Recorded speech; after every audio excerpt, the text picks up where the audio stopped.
asked if we could run it back. And so we ran it back.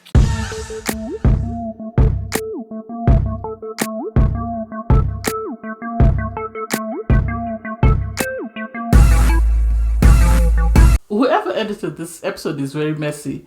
The audacity to have, Bella gushing about this man while he's busy making out with somebody else is a bit messy. It is very messy, and I can't wait for her to find out. I feel Bella should go home. I didn't see anything exciting about her makeout session with the guys. I think she was overhyped. Weather production encouraged her to do it, and she went in and she was so giddy and excited because she was finally getting to make out with the guys. Whatever happened there, I didn't get it. And then Huda, can we vote her to go home, please? Can we vote her to be the first girl dumped? Just because she didn't bring a man into the villa, the audacity to hate on someone just because they are trying to explore a connection with someone who is in the villa with them for the same reasons. I don't get it.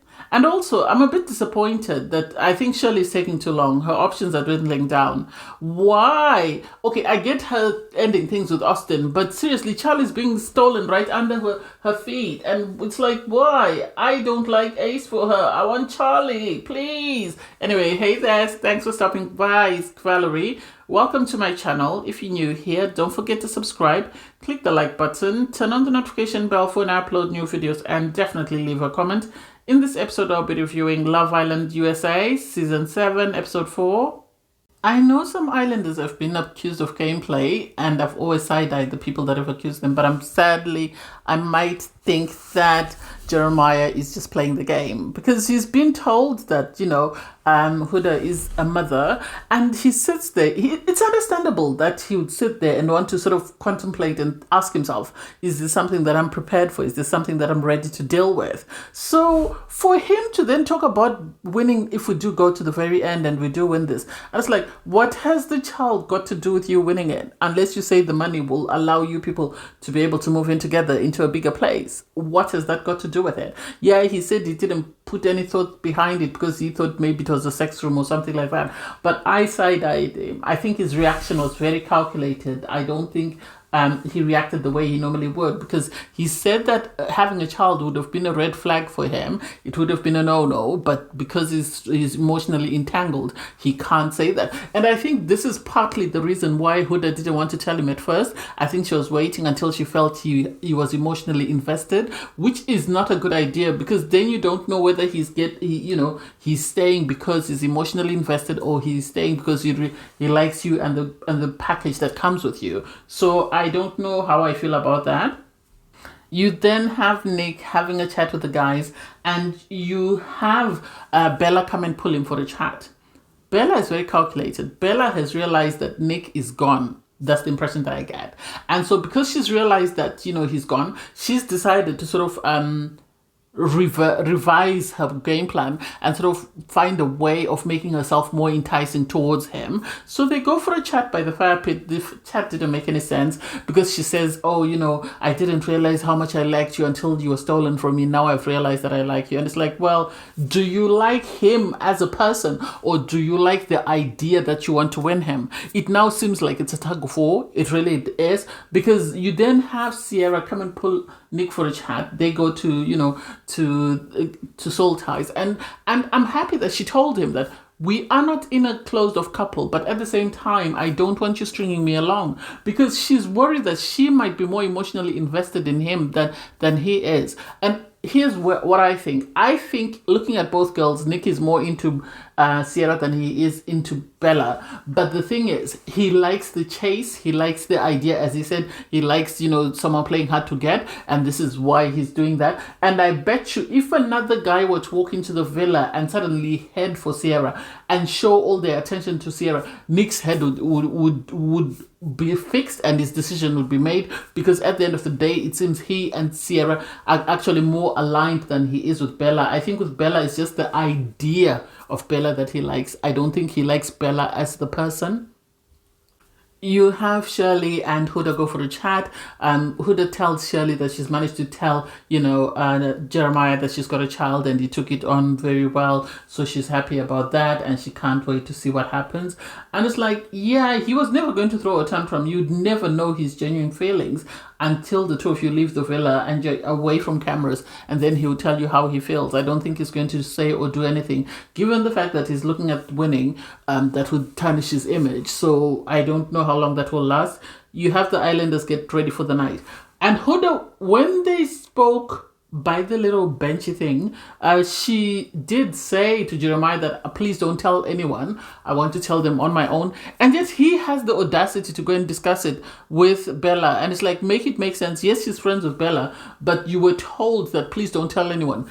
You're not the first person she told. She told Olandria and Shirley day one as soon as they walked in, but they didn't say anything. So why are you discussing it with Bella? I was side-eyeing him for that. He said he's okay with it at the moment, and it's like, so is he okay with it at the moment because he doesn't have to deal with it, or he's okay with it at the moment until he meets someone else he can latch himself on? That I was side-eyeing. Anyway, you have all the islanders get ready for bed. It was really cute and very peaceful. I would have expected more for Fallout, given the fact that we've just had that game and things came up. Obviously, you had Austin. He was worried that the girls were now side-eyeing him because of the responses that he had put out. So in the morning, you have the boys make breakfast, and suddenly Ace only made breakfast for Shirley. He stopped making breakfast for everyone, and I'm side-eyeing him, and it's like, have you stopped making breakfast for everyone because you know you're not vulnerable, they're not going to have to vote you out? Or have you stopped making breakfast just because you feel like your connection with Shirley is stronger? I don't get it. The boys were having a chat in the kitchen, and they were sort of asking Nick that what's going on, are you still conflicted? And he said at the moment he's still focused on Sierra, but he doesn't know. This is what I think. Nick is keeping Bella in the back pocket, because if he wasn't, he wouldn't have made out with Sierra in bed, knowing for a fact that Bella has told him that she's interested. That doesn't make sense. Anyway, the rest of the guys bring breakfast. You have Taylor bring breakfast for Olandria, and you have Jeremiah bring breakfast for Huda, who was already complaining that she's not getting any breakfast. You then have Austin pull Shirley for a chat, and I'm happy that chat took place. I really am, because at the end of the day, that man wasn't good for her. There was no spark. There didn't seem to be any interest. They did seem to be friendly, yes, but I think that was it. And I think in him outing himself, we thought that would make him more fascinating, and that would make him sort of more intriguing for the girls to come after him. But sadly, Shirley said, you did ask her, is there a romantic spark, or do you think it's friendship? And she said it's friendship, and he said he saw it as friendship as well. Anyone surprised? No, I'm not. No, I'm not surprised, because there was really nothing there for us to sort of say they do have a spark and it's going to grow and it's going to do this and that. No, nothing was ever going to take place. So I'm happy that they both decided to end it. You had Charlie having a conversation with Nick, sort of saying he's in this space where he doesn't know what to do because it doesn't seem there's a connection with any of the other girls. The only girl he seems to have a connection with is Shirley at the moment. So he doesn't know what to do, but he's going to keep trying, and hopefully something will spark. He then went to Shirley and asked her to play a game of table tennis, and they do have this flirty, very sort of light-hearted sort of conversation that they have. And I think the problem with Charlie is he knows he's not American, he's British. Well, he's from the UK, and so the way, or there might be a sort of misalignment in what is acceptable in both cultures. There might be cultural differences in sort of how people behave in the UK as compared to the US. So while you had Charlie having this conversation with Shirley, they then receive a text message. The first text message is, Islanders, today you'll be playing getting to fourth base. Load your bases and hit a home run for a grand slam. And it's like, oh my God, what? It's going to be something to do with baseball. Then I get it. So the girls then receive a couple of text messages. The first text message was, girls, for today's challenge, you will be drafting your own dream team. And so, which meant every girl would draft their own team of who they wanted to rank. And so they were going to rank your top four to form your ultimate lineup. And it's like, oh, this is about to be messy, because then people are going to see who's attracted to who and who's not. You have Olandria receive a message that says, who would you want to go to first base with, second base, third base, or fourth base? And so you have the girls having a conversation. What is first base? What is second base? What is third base? And while they're having that conversation, Hoda receives a message to say, okay, can you all text back your people, And now Hoda's panicking because she's saying, oh, I know all the girls are going to want to kiss, Jeremiah. And it's like, girl, just because you find him attractive doesn't mean everybody else finds him attractive. You might be putting a bit more, you might be overthinking this. It's just because you find him attractive doesn't mean everybody else does. So the islanders get to, this field that they've prepared for them to play this game, and everyone is excited. So the girls have already pre-selected who they're going to first base, second base, third base, and fourth base with. So it's going to be messing to see who people have chosen. First up is Huda. I'll just call them out. So starting from first to the fourth. Huda chose Taylor, Nick, Ace, and Jeremiah, and she kissed Ace like there was no tomorrow, and then she kissed Jeremiah. Obviously she was going to kiss Jeremiah because that's her current partner. Olandria chose Nick, Charlie, Ace, and Taylor. Charlie was a wild card in my opinion, even Nick. So she started off with Nick, twerked on Charlie. Charlie was excited, kissed Ace. Well, I think, this is what I think, I had Ace not mentioned that he and sort of Shirley had a history, Olandria, there's a strong possibility she would have gone for him because it seems she's really attracted to him. This is not the first time she's kissed him and she's really gone to town. She finished off with Taylor. They had an amazing time. They're in a couple, so it makes sense. Next up was Sierra. Sierra chose Charlie, first base.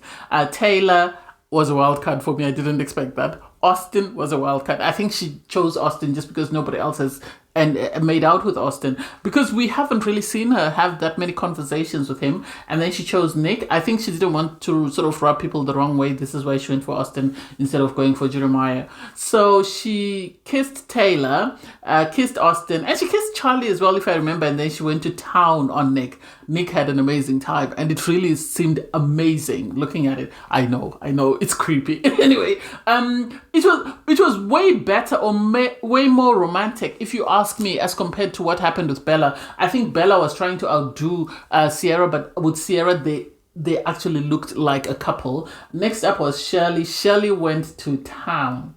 She kissed Nick like there was... well, with Shirley, she first of all had Charlie, Taylor, Austin, and Ace. So she really kissed. It seems all the girls stayed away from Jeremiah. That's the impression that I got. I think nobody wanted Huda's trouble. So Shirley had Charlie, Taylor, Austin, and Ace. I'm pleasantly surprised. I think, if nothing, she should have put Taylor on fourth base if she didn't want to make a selection, because I don't think Ace deserved fourth base. If she didn't want to put Charlie, I think she should have put somebody else. She should have put Taylor, because we know she's now in friend zone with Austin. So with Charlie, oh my God, he had an amazing time. They really went to town, and she really seemed to enjoy that. And then she went on to Taylor. She seemed to enjoy that. With Austin, she had to sort of push him off her, which tells me that she really wasn't feeling it, but she just had no choice but to pick him because there was no one else for her to pick. Then she went to town with Ace. Ace had an amazing time there. He really enjoyed himself. Lastly was Bella. I think Bella did too much. That's what I'm going to say. I think she tried too hard. I think she realized that she was losing the guys and was trying to sort of create an impression. I think she overdid it, whether it was because of excitement or whatever. It looked very awkward. So she kissed Charlie, Taylor, Ace, and then finished off with Nick. With Nick, it was too rushed. She was putting too much of an effort, so I really don't get it. I don't know whether it's lack of experience because of her age, but I'm pleasantly surprised that Taylor, I think, well, Taylor was in every girl's lineup. That's it. Taylor was in every girl's lineup. Ace, the only person who didn't call him up was Sierra. Otherwise, everybody else had Ace up. Nick, he was also very popular in most lineups. Austin only got called twice. That's it. Jeremiah only got called once. I think the girls didn't want any beef or any stress from Huda, so that's why they decided to opt for that. And when they were celebrating, it always happens on Love Island. If there's a party, if there's a game, be mindful that new bombshells are coming in. And I'm pleasantly surprised that they haven't had any dumping, whether it's because they've taken out Yulisa on day one or what else. I remember someone in the comments was saying Yulisa was taken out because there were so many videos of her saying the N-word, which is really sad. You know, you're responsible for the words that come out of your mouth. Anyway, the two new bombshells come in. It's Hannah, who's 23, and Amaya, who's 25. Charlie was excited. Charlie was excited because he knew that there were now new fish for him in the sea, so he could go back and try and fish since Shirley seemed to be taking too long to make a decision of who she wanted. Next up was the bombshells. Can I say to say I'm disappointed is an understatement. I think Hoda should have behaved better. It's unacceptable for you to come on a dating show. You're not on Married at First Sight. You're even on Love is Blind. You have to date a couple of people before you choose your person. So the audacity to have a frowny face because somebody chose your guy doesn't make sense. I didn't like that at all. And I hope production speaks to her because it's unacceptable. I think if there's a voting, we can send them home. They're now mommy and daddy. They don't need to stay in the villa and explore connections. They can go home. It's week one. They found each other. Let them go home and explore it further. Anyway, first up is Hannah. Hannah is 23, as I've said. She chose Austin, Jeremiah, Charlie, and Nick. And she went to town with Nick. Nick seemed to have an okay time. He didn't say anything that stood out, but they seemed to really enjoy their time together. And then Amaya. Amaya is the one that irritated Hoda to the core because Amaya chose Charlie, Nick. Ace was ecstatic to be chosen, and then she chose Jeremiah. And Charlie, it seems every girl has chosen him in this game, bar Hoda. And so she really went to town with Jeremiah. Jeremiah, I think, enjoyed it. But at the same time, he knows he'll come across as a bad guy. Given the fact that this woman has just revealed to him that she's got a child, it might seem as though he's playing the game and the viewers might send him home. I want either Jeremiah and Hoda to go home or Hoda to go home. One of the two. If it's a girl dumping, Huda can go home. If it's a couple dumping, Huda and Jeremiah can go home. Because it's pointless to keep them in the show if they have found their person and they are ready to settle down. There's no need for them to stay on the show because they are ready to ride off into the sunset. The islanders return to the villa, and so you have the guys on their own and the girls on their own. And Hoda is still upset, and it's like, why are you upset? This man is not your husband. Then she reveals to Sierra, apparently Sierra is the only one who didn't know amongst the girls, that she's got a child. Oh, now you've revealed that you're one of us. No, she hasn't revealed she's one of you. You feel she's lesser a threat because she didn't pick your guy. This is why you feel she's one of you. It's because she didn't pick Jeremiah. That's why you're happy to reveal your secret. Had she picked Jeremiah, then you'd have felt some type of way about her. And I don't get why production didn't call her out for sort of making it impossible for the other girls to sort of participate in anything to do with this man. The guys sat down with the two new bombshells. They really seemed to get along. Charlie is open. Charlie is excited because at least, he can try and sort of create a connection with the other girls. I think if Jeremiah doesn't have his head turned, Charlie can couple up with him because at the end of the day, it seems Shirley is content with playing with this little boy for reasons best known to her. I don't understand why. And so you have the girl still trying to pacify Huda, and it's like, why are we pacifying her? She wasn't offended. Nothing went wrong. It's her choice to choose to not explore connections with anybody else and wait for this man. This man is going to play her the same way Kendall played, what was her name? Was it Hannah? That girl, the one of the OG5 last season. So you have Shirley, and she went, I think, with Bella. They went to collect the bombshells so that because they were speaking to the guys to sort of come over to them and have a chat. And it's like, I don't know. You have the islanders getting ready for the night. They're just having conversations about the game and their connections and where people stand. And you have, Nick has confided in the guys that he's now 50-50. He's split between the girls. He doesn't know who is top, either Bella or Sierra. So he's going to go with the flow and see who he wins. After they pick up their drinks, you then have, Austin go for a chat with Hannah. What do I think? I think Hannah is just humoring Austin. I think at the end of the day, Austin doesn't have a romantic connection with either of the girls in the villa at the moment. And maybe Hannah is humoring him because she knows she needs a plan B just in case her plan A doesn't work out. Yes, they had a couple of things in common, but outside of that, I don't think there is any romantic spark there, such that I think if there was a dumping, one of the guys had to go. I wouldn't be surprised if it's Austin who goes home. And not because of his history coming into the villa, but because the girls are not feeling him the way, you'd expect them to feel him. And I think he came in with such a big ego thinking that the girls would be falling at his feet, but it doesn't seem to be panning out. You have Ace sit down for a conversation with Amaya.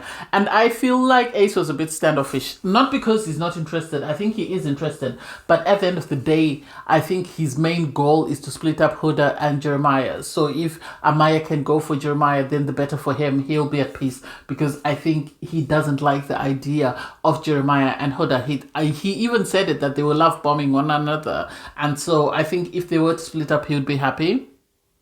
You have Huda go for a conversation with Celie. And personally, Huda, I feel, is the first girl who should go home. Yes, I don't like Bella, but I think Huda should go home. Because she is hating on someone she doesn't know just because that person has chosen to explore a connection with the guy she's in a couple with. You've been in a couple with this guy for less than 5 business working days. So what's the big deal? Why are you making it seem like she's come and she's stolen your husband, the father of your children? You barely know this man. You've just revealed your secret to him. And now suddenly you want everybody to be hands off him. I do not get it. And I know Celie is side-eyeing her because she's saying, oh, he won't go anywhere. And it's like, this man is entitled to explore connections. That way you know whether or not he's with you 100% and is not with you just because, that's convenient for him. I think, if anything, he's going to stay with Huda until Huda finds somebody else, or until they leave the villa and then they'll dump one another, just because I don't think he likes having a bad edit of being the one who dumped the single mother. And part of me thinks that Huda said that so that she could tie him down and he won't leave her, because then he'll know that people will sort of stigmatize him because of that.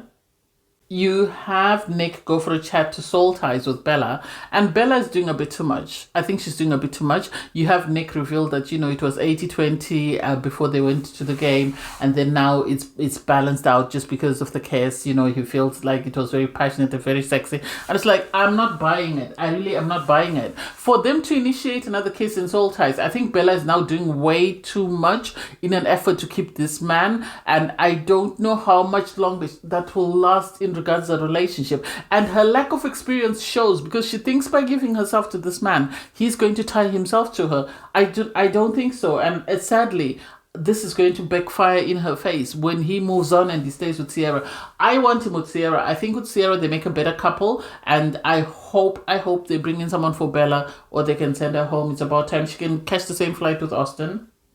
You have Hannah was a little busy girl. She took Charlie to the dock, and I'm really saddened by the fact that it seems my girl Shirley's options are dwindling down, because she's already got rid of Austin. Now it seems Charlie's head is about to turn for somebody else, because she's taken too long and he has options. So just as she had options, he has options, and I don't like Silly's other option. So I wish she had kept it going with Charlie. So they go to the dock, they have a conversation, and it seems the accent won over, because suddenly they were kissing, and it's like, how do you go to the dock with someone your first night and you're already making out? They are going to be another married couple soon. And I love it for Charlie, because at the end of the day, I wanted Charlie to find a connection. If he's happy, I love it for him. You then have this 4-way scenario that sort of was a bit side-eyeing. And I'm side-eyeing Nick because you have, Bella go with Olandria to the girls' changing room, and they're having this conversation about her chat with Nick and the fact that they made out and he said things have balanced out. And then you also have Nick go for a chat with Sierra. He didn't tell her, though. I wish he had told her right out the jump that this is what happened between me and Bella. That way she knew. Because you have Bella, radiating, gushing, oh, we shared a passionate kiss, he said we're now equal, and this, that, and the other. And then you have Nick sort of sitting there having conversations with Sierra. She's asking, how was the kiss? He said it was very passionate. They go to the photo booth. The two of them knew they wanted to kiss, because there's no reason why you should have taken her to the photo booth. And you didn't need to take her into that sort of lounging area. And in the photo booth, they started making out. And production is messy, because you have Bella sort of gushing about what happened, while you have Nick busy making out with Sierra. And it's like, I'm here for it. This is what we sit down for. This is what we want to see. So let's go. I can't wait to see what happens. Anyway, thanks guys for watching. Please don't forget to like, share, comment, and subscribe. And click the link in my video to watch my review from episode 3. Bye guys.